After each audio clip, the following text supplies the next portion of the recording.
Chuck, I love you, man. I know. Wait, what? I thought you were going to say, I love you back. What do you really want?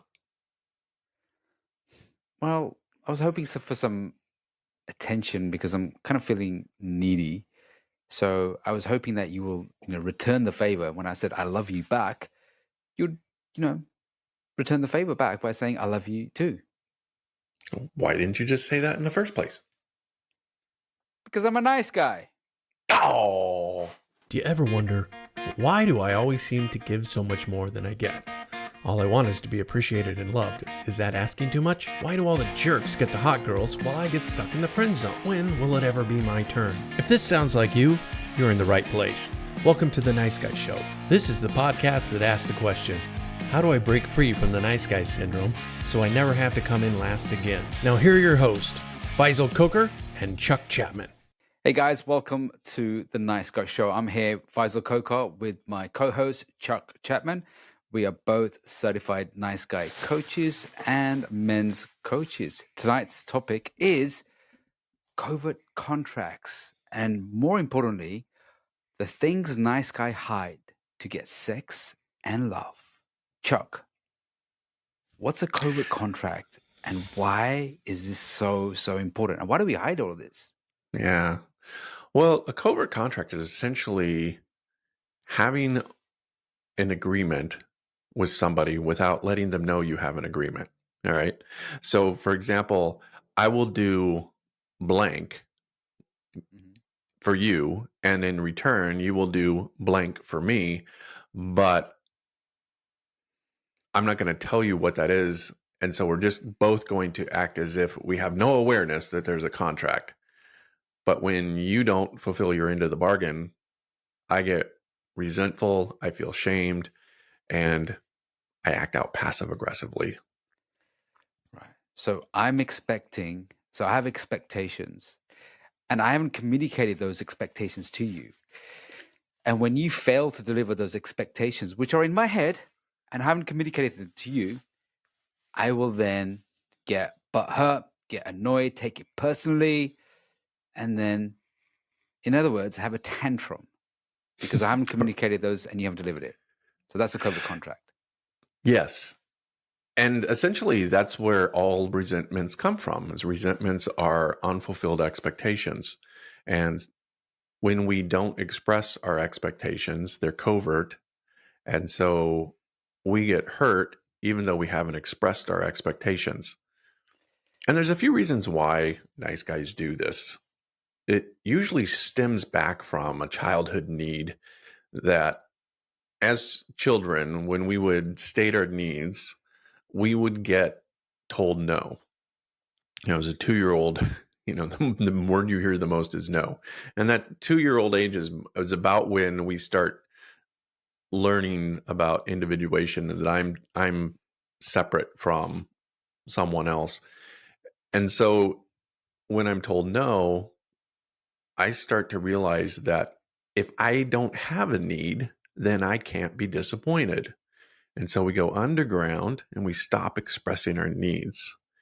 So covert contracts start out early in our childhood, but then as we grow up, we're doing the same thing. And the reason we're doing the same thing is because as a child, we didn't suffer disappointment. So we just take that into our adult life.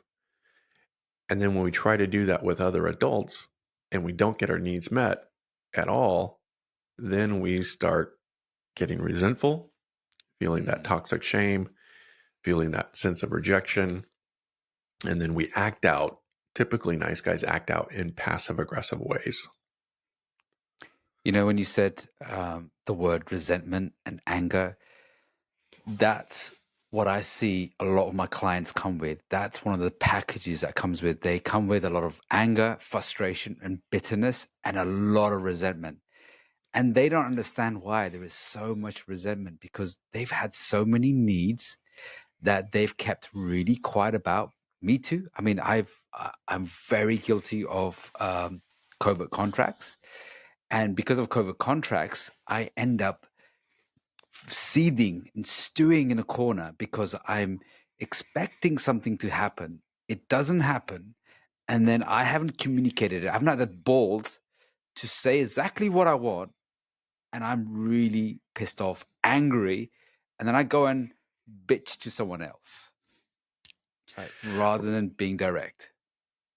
Right. And I think that's because nice guys have a fundamental limiting belief that if I do everything right, if I meet everyone's needs around me without me being asked, then they will meet my needs without me having to ask. And then when that doesn't happen, that's where the resentments come in.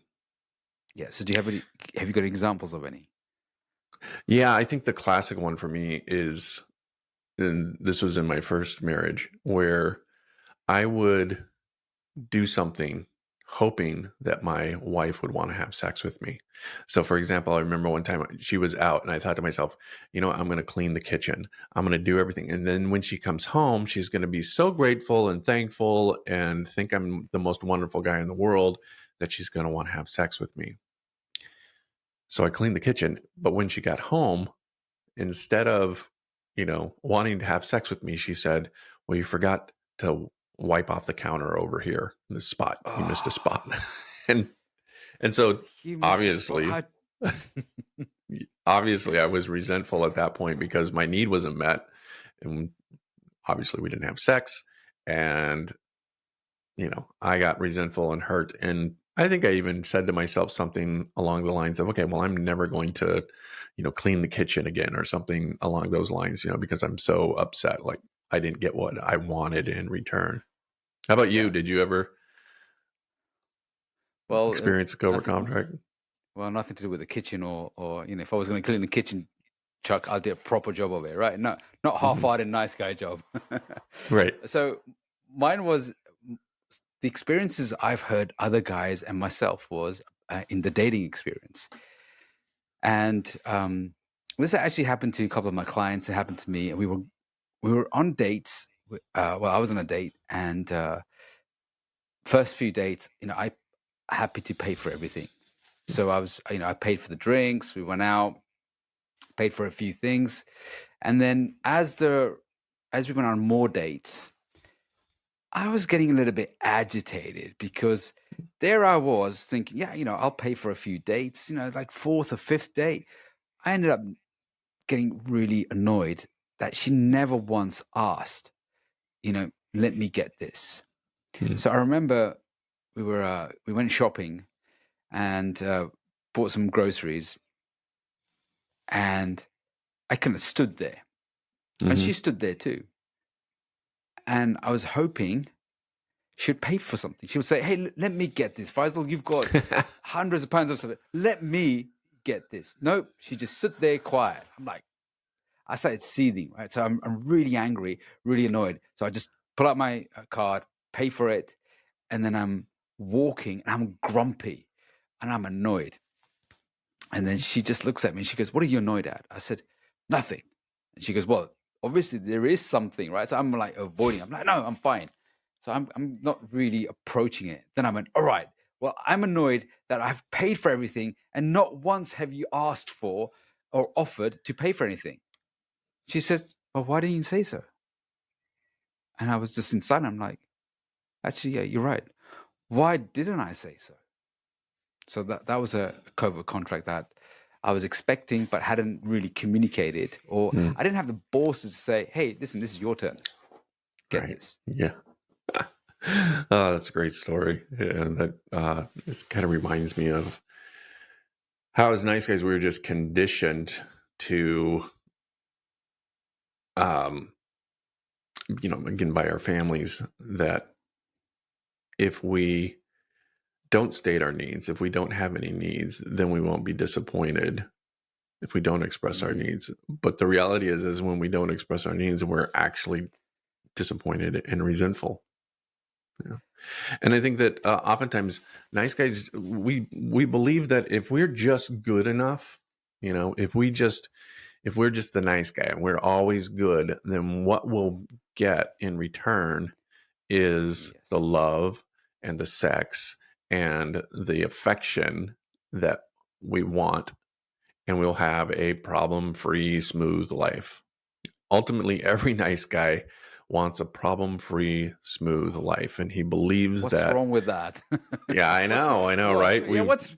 Is that too much to ask for? It's You know? Yeah. But again, it's not the way life works, is it? There's no such thing as a problem-free, smooth life. But and I think that's the ultimate covert contract is, if I'm good, then life will be easy.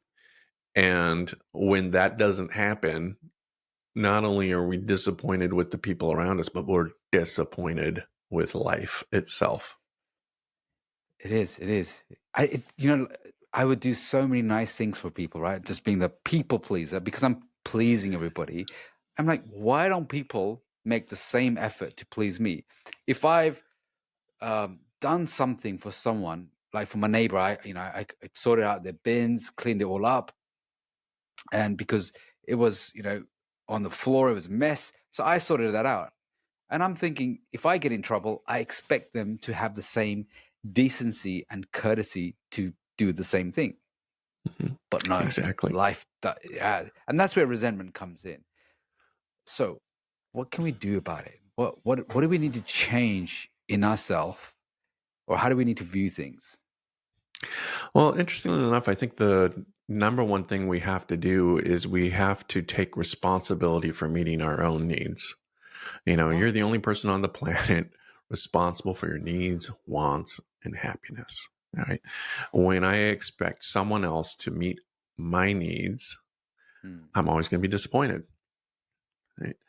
But when I make my needs a priority, and then I start expressing those needs, then what happens is people that love us will generally want to meet those needs. And the people who are toxic, they won't, and we don't need to have those people in our lives anyway. Yeah. So instead of saying to my spouse or partner or whatever, I love you, hoping that they will say I love you in return, I can just say something like, I need a little affection right now. I just need to hear I love you from you. That's an authentic way. And there's probably nice guys out there listening who cringe to that idea of like actually speaking their needs, but that's why you're a nice guy, to be able to just say, hey, I need this, but we believe that if we're needy, that people won't love us. But the truth is we all have needs. You're cringing at it? Yeah. I'm like, I've got to confess that actually I'm feeling a little bit needy. Where's a strong alpha masculine man who has no need for this, right? But that's not really. But doesn't it take more strength to actually ask for your need than to hide your need? It does. And I tell you what, it takes even more strength when you can be vulnerable and say, I do need this. But it even takes even greater strength is when you can internally validate that. Exactly. So I'm internally validating it. That's the next level. But I'm also asking for my needs to be met. I need to have sex in order to feel connected right now. I don't care. It's in the middle of the day. We're in public transport. That's my need right now. Right? I need this. Exactly. Exactly. Don't put obstacles in the way. I don't care if there's people there. That's my need. Okay. But it might be okay to just say, I want to have sex. I'm going upstairs to have sex. You want to join me? Yeah. If not, I'm going to go take care of my need. You're welcome to come. Yeah. That's so true. It's asking for needs. So being direct. And this is where I think the more I did this work, where I built more masculine part of my side, the more grew my balls a bit, the more I'm able to be direct and ask for things. I think there's a great TED talk as well about asking and how asking will change your life. The more you ask for things in a balanced way, but for nice guys, they're so far away from asking for things, asking for help, that it changes your life. And also when you're in a relationship, what I notice is when you're telling, like, okay, I want sex, or I want this, I want this, I want this, there's a part of the female that really enjoys the fact that you're direct, and you're using masculine language, and you're being dominant, but not in a controlling way, but in a more leadership way. It's like, this is what man needs. He's the kind of guy, he knows what he wants, and he's not afraid to ask for it. That's so sexy. Women tell me that all the time. You know what? You know what you want, and you're not afraid to ask for it. And you're okay to put yourself on the line, to get rejected, to get no, and you don't take it personally. I'm like, yeah, that's a skill that a lot of nice guys, have to develop. Exactly. And I think that part of it is that the feminine needs to feel secure. And if she doesn't know what you need, then she's guessing and she doesn't feel secure. But when you state your need, what happens for her, she's like, oh, I can trust this guy because he's going to tell me what's going on with him. I don't have to guess. That makes me feel safer with him. And I think reminds me of, actually, when you say that, it just reminded me of a story. It's I had a girlfriend and ex-girlfriend, and she stayed over at my house. So she stayed over for like 3 days. What I wanted her to do was to stay for 2 days. So rather than me direct about it and say, hey, listen, 2 days is good. Third day from here, I'm working, so I need my space, I need my time. I became more passive. And because I became more passive, I was then starting to build a distance. Rather than me telling her, right, you need to go home, I became more distant. And that then created more problems in the relationship than just being direct. And then when we did have this conversation weeks after, she said, I'd rather you just tell me to get out than you to become avoidant, to be passive aggressive about it. You could have told me. She goes, I don't care. She goes, I would have been happy to just have gone and do my stuff than to sit there and then you just be quiet about it. And you know what, Chuck, it's been round the other way too. I've had women who have been quite quiet, passive aggressive about things, or have covert contracts who've not stated their needs, been very indirect. And I've got annoyed because I'm like, I can see what you want, so why don't you just say it? Yeah. So the nice guy syndrome isn't just a guy problem. It's a people problem. There's a lot of nice girls or gals or whatever you want, women, nice women out there who also do these things. And I think that's why, a lot of people will get a lot out of this podcast, because we're not just talking about nice guys. We're talking about people pleasing. We're talking about giving to get. We're talking about caretaking others, all in order to get that fundamental need met of tell me that I'm lovable and acceptable just as I am. And that goes back to when I take responsibility for my needs, I start to believe that I am lovable and acceptable just the way that I am. And I start expressing my needs. And as I'm expressing my needs, then what I find is that the people who do love me and care about me will meet my needs. And the people who don't, well, that's probably a relationship I should look closely at and decide if that's something that's a relationship I want to stay in. It's so true. I love how you said about, take responsibility of meeting our own needs. And one of the things that, I teach the guys is that, yes, take responsibilities, but as Dr. Robert Glover talks about, he says, you want to get to rejection quickly. You want to get to the no quickly, right? So express your need. If there's a no, you want to get to it quickly rather than the roundabout ways. And one of the most attractive rules I have to be the most powerful, charismatic, and attractive man is the fundamental rule I have is to be most powerful in any kind of dynamic is to have the willingness to walk away. When you have the willingness to walk away, then with you being, okay, you know what? It's okay. Situation doesn't work. I can walk away from any situation. Then that gives you a lot more control over yourself. Because if you asked for something and it wasn't met, you're willing to walk away rather than getting upset and have a tantrum about it and then get hurt. And then, nice guys are really oversensitive. And I think when we're oversensitive, that's when we become really indirect. Well, I hope you've enjoyed today's podcast on covert contracts, or why nice guys hide things in order to get sex and love. My name is Chuck Chapman, and I'm here with my co-host Faisal Coker, and we will see you next time when we talk about, what are we going to talk about next time? Oh, so following on from the covert contracts, and this really kind of spills over to relationships, or we get into relationships.